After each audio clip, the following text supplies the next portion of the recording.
Hello and welcome to Epic Health Transformations, where reinvention and good health are the antidote for uncertainty and overwhelm. I am David Burden and I am Dr. Stephen Mills. And together we are providing you with information to help you reframe your thinking, reinvent your lives, and restore your bodies to good health. Hello, Stephen. Hello, David. I am so thrilled to be doing this with you. This is our maiden voyage. Yes, it is. We are taking off right now, right here, right now. So This is our very first one, the one of many. We'll be doing podcasts. We'll be doing webinars and master classes. We've got some other things coming up. Some live events. So we've got a lot of programming available to help people reinvent themselves and reframe their circumstances. Yes. Can I ask, Stephen, we came together about a month or so ago. Can you maybe give the people that are listening some background on what your thoughts were when I approached you about doing some collaboration? Yeah, I'd be happy to do that, David. Thank you. Yeah. I have a background in healthcare. I've been practicing for 16 years now as a doctor of chiropractic, first in the San Francisco Bay Area and now in San Diego, California. And over the years, the experiences have had a very, very significant impact on me. And not only having a childhood where I, at a young age, learned to embrace the idea of love and serving, but also working with patients and seeing people come into the office in a place of desperation. And Reggie Gold, who is passed away not long ago, but he's one of the most successful and impactful chiropractors within the chiropractic profession, very controversial to many, loved by many, said one point, he even had on his business cards, he stated that if you're not out to change the world, your entire life is complete Mickey Mouse. And it's a statement that not everyone needs to go change the whole world, but I appreciate that statement.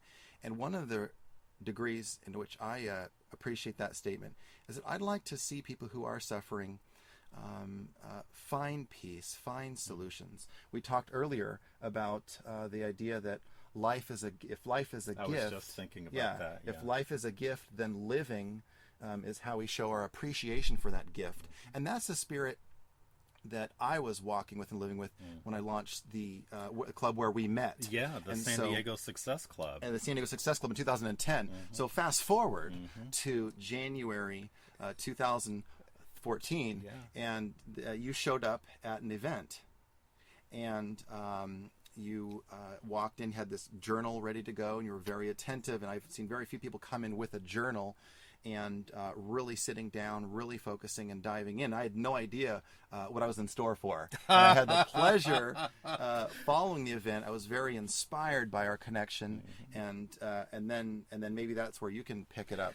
I think that one of the things that I saw in you was a desire and a passion to provide value for people. And I've been a hospital administrator twice, both at public hospitals, and being a public speaker for the last 30 years. I'm come in contact with people. A lot of the people that come and hear me, their lives are not in perfect shape. And so one of the things I realized was that I did have a passion to make people's lives a better place to be, to the extent that I could. I don't walk water, I don't work miracles, but I've been there.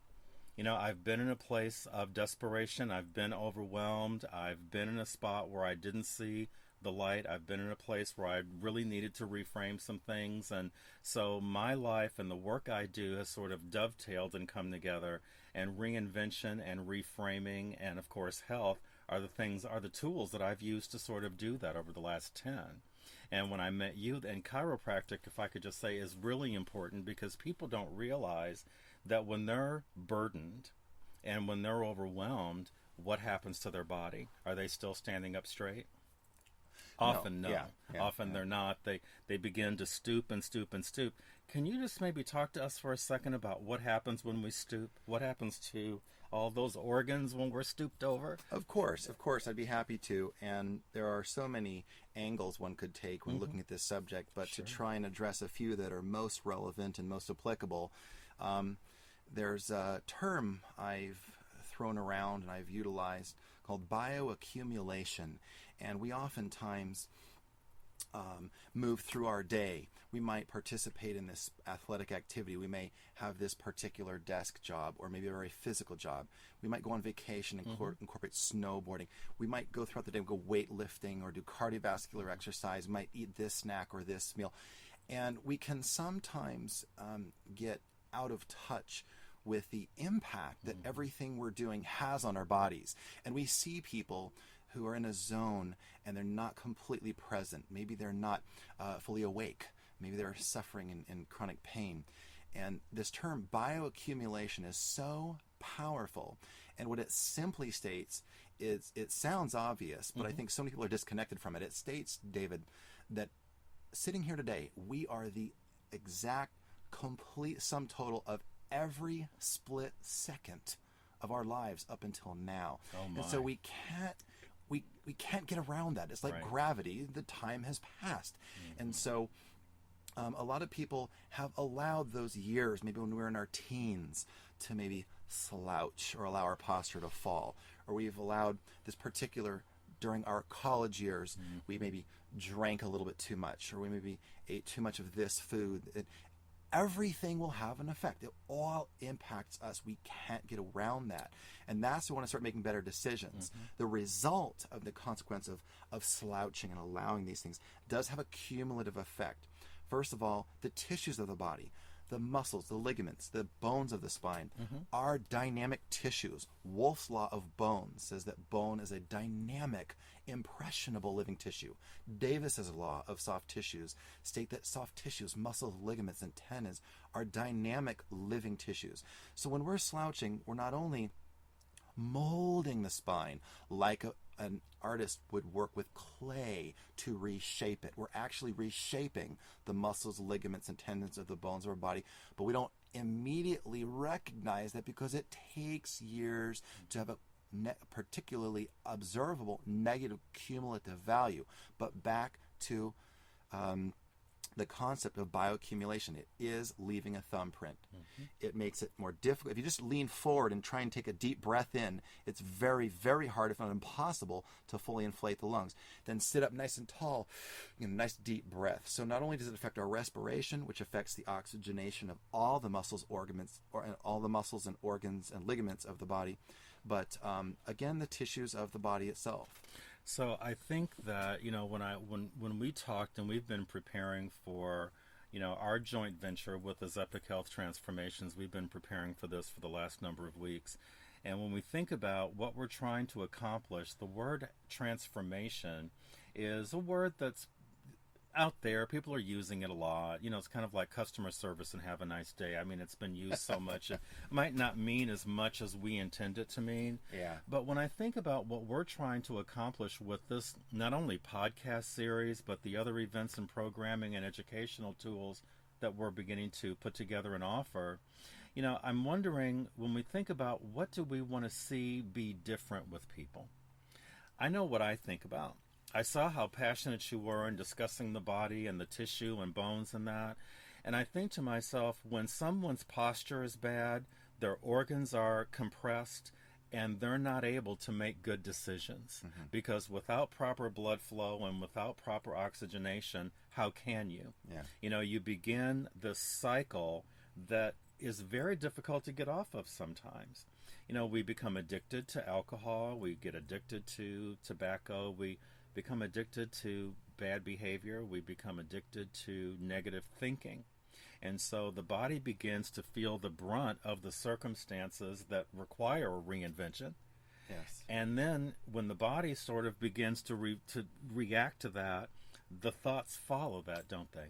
Not only do the thoughts follow that, but the ability for our body to work properly.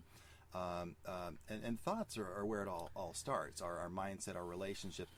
Dr. Tim Young out of Oklahoma, he's a doctor of chiropractic, extremely successful chiropractor, says it so well.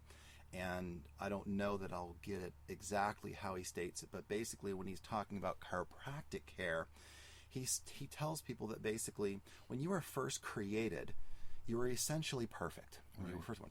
And inside you, you had a will to be well, or a want to be well.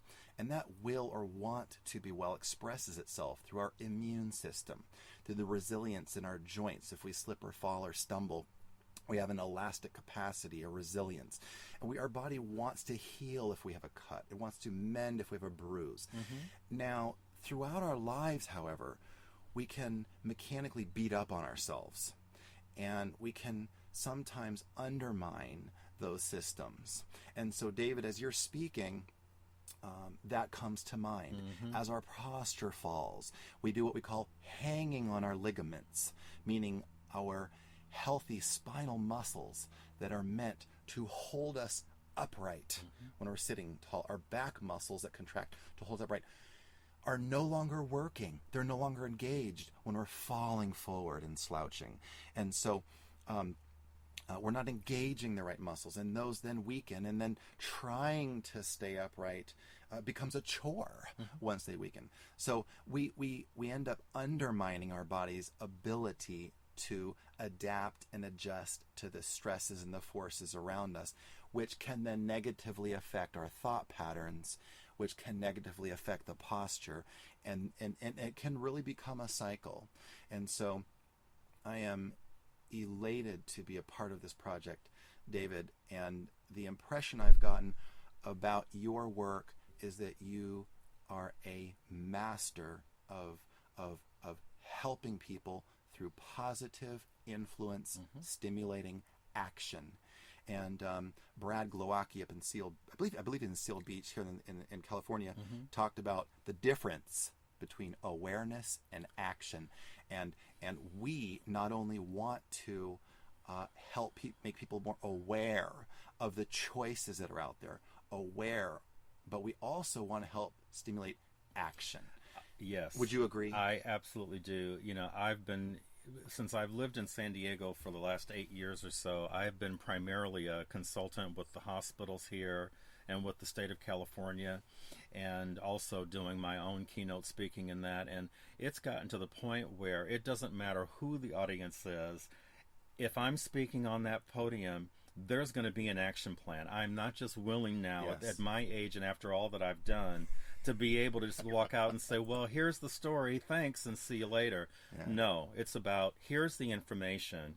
Now, you have an opportunity to not just tell me, but tell yourself, what are you going to do with this? Because at a certain point, you need to be able to look at yourself and say, where am I? Have the circumstances that I've lived with, whether it's been issues of money, uncertainty. Maybe I'm in the sandwich generation now where I'm taking care of my elderly family members or an aunt or uncle, and I'm also taking care of children that have come back home from college because they're finding it difficult to sort of find their way.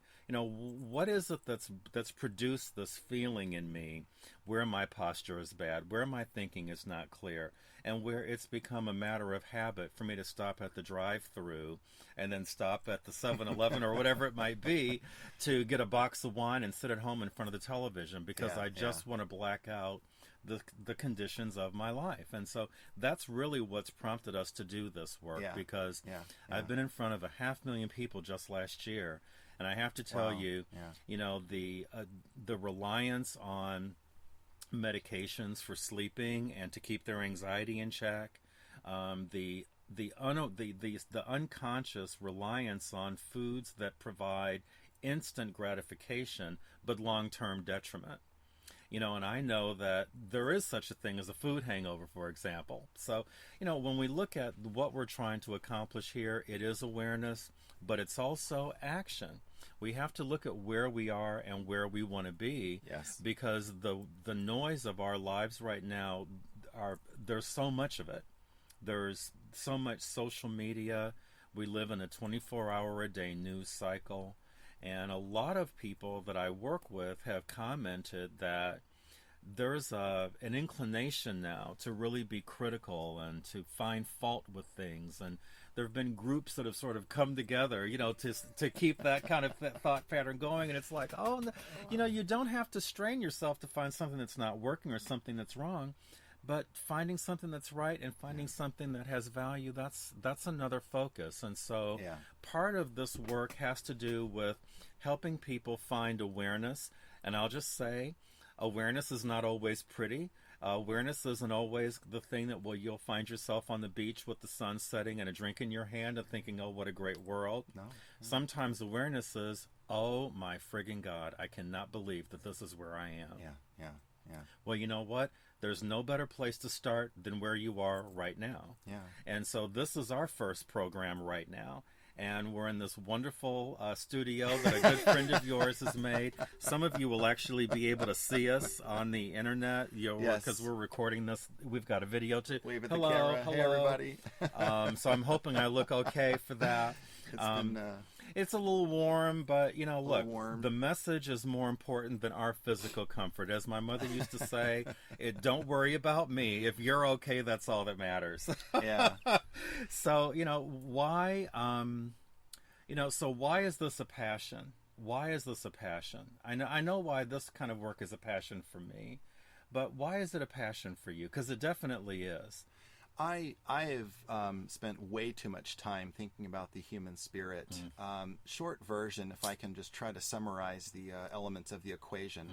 At a very, very young age, something hit me like a Mack truck, mentally and emotionally, and I realized Mom raised my brother and I on her own after age 7, and she poured everything she had into us, got us involved in Little League and gymnastics, all these things.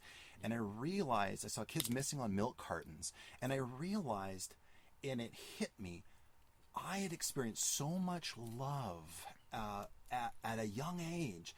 I realized it was more than some people would realize in an entire lifetime. And at that moment, something in my mind switched, and I decided to try to turn that around and to pass along everything I had become as a product of being loved, being nurtured, being cherished, and try and pass that along to others. So I developed this feeling of great euphoria that I had this project that I wouldn't tire from.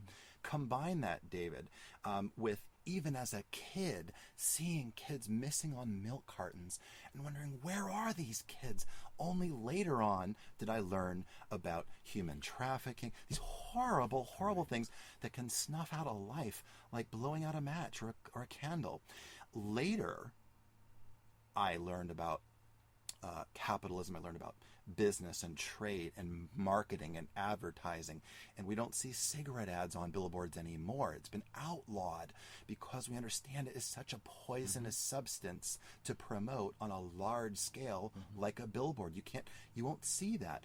And we have major billions and billions and billions of dollars being poured into lobbying, advertising, marketing to promote products and services that are either unhealthy physically, unhealthy to consume. A lot of the things in the grocery store are frightening and have no business being on the shelf in a grocery store.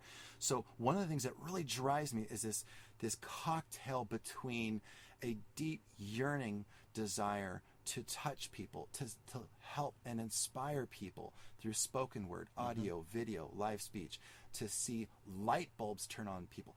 As a matter of fact, and as a product of this society and marketing, we actually just not too long ago, I was talking with an acquaintance who happens to be, let's just say, a fast food junkie, and they stated that it isn't food if it's not handed to you through a drive-through window. It's not food, and we got a little chuckle out of that.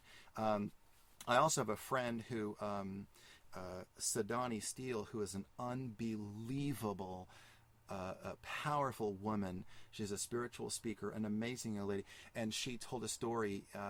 She was in the military. It was hard for her. She had a hard time with, I won't beat around the bush, her particular boot camp being yelled at, and there was a lot of, there's a lot of ship shaping, and she said she'd be beat up during the day, and then what happened was she'd go pick up a bottle of wine and some fast food and kick her feet up at night and just drink the wine and eat the food. And she said, we hit her. She said, one day I realized I'm getting beat up all day, and then I'm going home and I'm beating myself up again.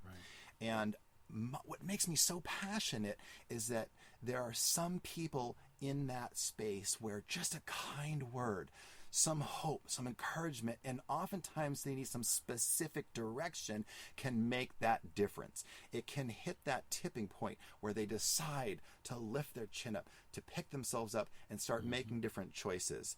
And the last thing I wanted to mention along that train of thought, David, is that anyone at any time can turn that corner. We've all been on a road trip and we're singing, the music's up, and we're going down the road and we have our map out, and all of a sudden we realize, where in the world am I? And I think we can, you have to revisit your map and get back on the right track. And I think many of us, if not all of us at one point, have found ourselves that way in our lives. And the point of that story is that I believe everyone in this room, everyone listening to this now and in the future has a capacity. You have some room to improve. Well, I'm already 70. Well, we just talked about Shirley Bassey recording a brand new disc, That's right? Dame Shirley Bassey. Dame Shirley Bassey. In her, she's 73. 77 right now, recording a new disco album in Brazil. Or I'm too large. And a patient came into my office saying to me that she had been excused from her last doctor. They said they couldn't do anything for her pain. And she was in her late 70s, and I leaned in, and all I said is that I may not make you like you're 19 or 21, but you, and I won't let's just say the name Mary, okay, for the sake of, I said, Mary, but you have a capacity, and that's what I would like to help you with. Whatever your ability is, the degree to which you can grow and feel better, I would like to help you reach that capacity. And she teared up and gave me a hug and said, that is the best news. And she turned, her whole disposition changed when I just suggested that she not throw in the towel, So that's what I want to do, is reach people. People have thrown in the towel, and I see that all the time. I mean, last week I had audiences of a couple of thousand people, and I can see, when I ask the question, what has the last 8 years cost you? The last 8 years for many people has seen financial uncertainty. People are questioning what their futures are going to look like, and when those two elements come together, oftentimes the self-comforting comes into play, and people are hitting up the drive-thru and drinking the box of wine and all of that. And many of them said, my ambition and hope. And so part of the reason that I partner with you, and by the way, when I met you, I just looked at you and I saw the way that you were comporting yourself around the room. I'm not some, spiritualist who can see things or whatever, but what I was able to see from you was a lot of love kind of radiating and the spirit of helpfulness. And I really could sort of sense from you that there was just something inside you. And who knows how it got put there, but there it was, this thing inside you that just wanted to be helpful. And you have been open, very open with me. And I'm just very happy that we're partnering on this, because people need to contact us. People need to listen to these podcasts. If you are trying to remove impediments, and by the way, impediments are things that affect people that have no income, and impediments are things that affect people that have millions of dollars a year worth of income, aren't they? Yeah, and sometimes more in those cases. And sometimes even more. And so it's not trying to avoid the impediments. I'm not suggesting that that would be a good way to frame this up. But these podcasts and our educational model has to do with identifying where you are, where you want to be, and what the process is for getting you there. Yes. Nothing is promised to anybody, but our programs and programming in our educational model has a lot to do with the body, the mind, the spirit, food, money, and all of these things, because those are basically the elements that it's the even with people that have the capacity, those four areas are typically the places where people sort of have issues. I would like for people to stop telling themselves it's too late. I would like for people to stop saying to themselves, I'm too old, or I'm too young. I don't have enough education. I've had too little of it. I would like for people to stop saying, when I have enough money, I'll do something about my life. Once this is finished, I'll do something. A lot of the negative messaging that we give ourselves, I'd like for people to develop an awareness of those thoughts, and those thoughts are impediments. So impediments are not always something you can see. Sometimes, can I say it out loud? Sometimes we are our own impediment. Yeah. So this is our first maiden voyage webinar, which really we designed to give people an idea of kind of who we are. And of course, you're never going to be able to know who we are in one 45-minute podcast. So you have to stay tuned to learn more about us. Exactly. So there's a lot more to learn. But the podcast today is also about what's coming and how do you use us. And podcasts are a really exciting way. I've done training and development and public speaking for 1,000,000 years, and this podcasting is a really interesting tool because it allows people to sort of get information at a moment when they might need it, right? Yeah. Oh yeah. And encourage and if we are able to through sharing the idea of the podcast, through passing it along, reach people that may not know right off the bat that they're in the predicament they're in. Sometimes we need somebody to tell us outside, that, different pair of eyes. Yeah. So, but to be able to reach those people too. But I'm just so happy about this, David. In our experience, we have so many things to bring to the table. We've talked about the podcast, the webinar, the master classes, and live events. Our live event will be in August and our of this teaching year. model, our approach, our philosophy on learning involves all of those, right? Tuning into a podcast, tuning into a webinar. It's a little bit longer in duration.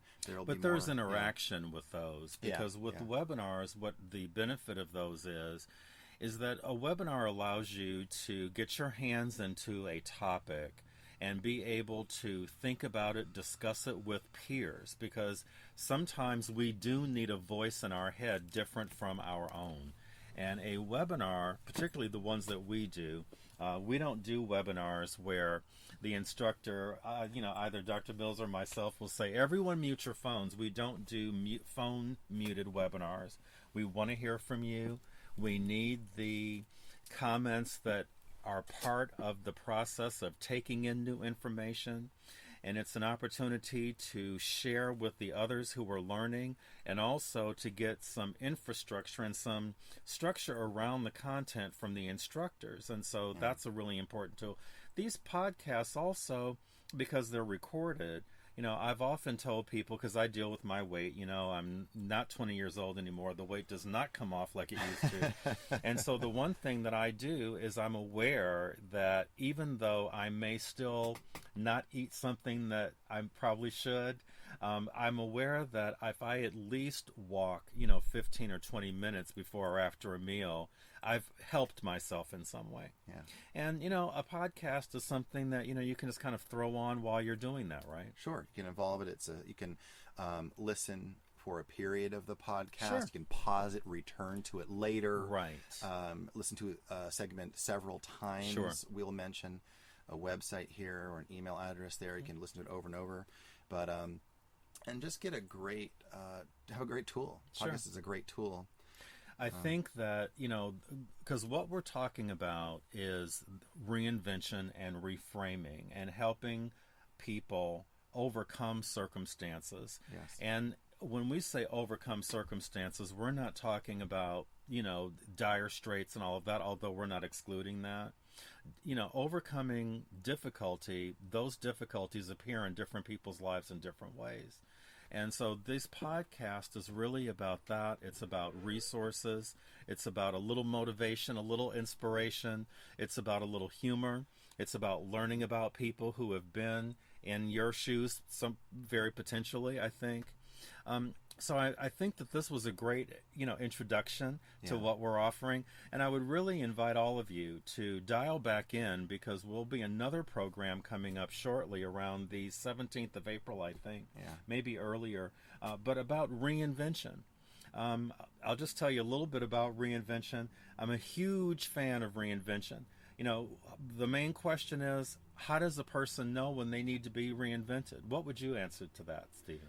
I think that we want to celebrate in our lives security, joy. Right. We want to be mobile. We want to enjoy music, food, love, adventure, exercise, even a movie that comes out. One person will celebrate whatever movie the person in the seat next to you is struggling, tossing and turning in pain. So I really think it's that simple. I do too. How are we enjoying our life? And then there's an entire arena of things that need maintenance, right, that we don't feel when they're bad. Like that's where we brush our teeth, change the oil in our car, because things can also go wrong that we don't obviously feel. But that's sure is a good sign. I think that a person knows when a reinvention is necessary, but people may feel stymied by that concept.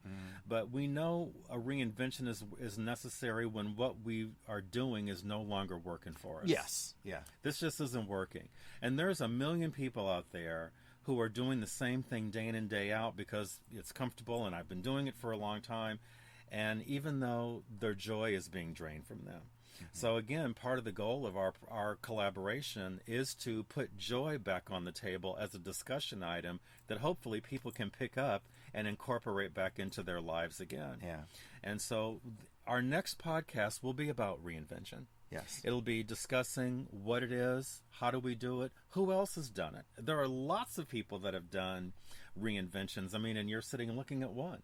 I mean, you wouldn't believe, to look at me, I was a funeral director. I've been the VP of Bank of America. I've done so. I mean, and here I am sitting in this studio. So are those reinventions? Yes, they are. When you're going down a road and you say, this is working right now, but I've got a real clear sense that there's an expiry date here, and I need to probably do something else. And many Americans are finding themselves in that situation. We're living in a time now where so many seniors are actually going back to work.